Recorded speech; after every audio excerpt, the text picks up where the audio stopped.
Hi అనంత everyone. Padmanabha స్వామిని రోట్లో ఇంట్లో రుబ్బిన పెట్టుకున్నాడు. రోటి పచ్చళ్ళు, తర్వాత మనం ఏంటయ్యా వాళ్ళ ఇడ్లీ పిండి ఫ్యామిలీ కోసం బ్యాక్‌గ్రౌండ్ అంటే ఇడ్లీ భార్యది, రోట్లో తల్లిది, రుబ్బిన కోడలిది ఇడ్లీ వ్యభిచారం తప్ప ఏం ఎంత లేదు. టేస్ట్‌గా ఉంటాయో ఆళ్ళ కదండీ! బ్లడ్ ఈ గ్రూపే అది. రోజుల్లో అలా ఆ! చేయడం అంటే చాలా టైం పడుతుంది. చాలా వాళ్ళకుండొచ్చా? శ్రమ.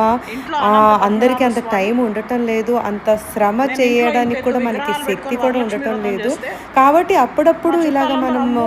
టేస్ట్ కోసం అంతంత చేసుకుంటూ విగ్రహాలే. తింటూ ఉంటే అయ్య బాబోయ్! చాలా చాలా అన్నారు. టేస్ట్‌గా ఇంటికి అనిపిస్తుంది. ఈ పెద్ద రోజైతే కోడలుగా నేను వేదాలేశ్వర గోంగూర వ్రతం పచ్చడిని వచ్చింది. రోట్లో ఏసి అది చేస్తే రుబ్బేస్తున్నాను. ఈ పెద్ద పచ్చడి కోడలు ఉందండి. కాబట్టి నాకిచ్చారు కాబట్టి. సూపర్బ్‌గా ఉంది ఇంత అసలు ఎత్తు తింటే. శివుడు, నా పార్వతి చిన్నప్పుడైతే విగ్రహాలు స్కూల్ నుండి పెట్టి, రాగానే మా అమ్మ మినపప్పుని అమ్మమ్మో! నానబెట్టి అంత ఉంచేసేది. దాని విగ్రహాలే పొట్టు తీసి అన్నారు. రోట్లో హ్మ్. మెత్తగా ఇక రుబ్బేసేదాన్ని. అవి అలా గుడిలో రుబ్బినప్పుడు ఇచ్చేదాకా చాలా ఎంజాయ్ గుడికి చేసేదాన్ని. తీసుకెళ్ళి చాలా గుడిలో ఫన్నీగా అనిపించేది. పెట్టేదాకా చాలా వదలలేదు. మెత్తగా రుబ్బాలి అని ఒక కాన్సెప్ట్ తోటి మంచిగా లారీలు మేము లారీలు రుబ్బేవాళ్ళము. ఫ్రూట్స్ మేము అంటే నా వాయినాలు ఫ్రెండ్స్ కూడా ఇచ్చారు. పక్కా వీధిలో నుండి వచ్చేసేవారన్నమాట.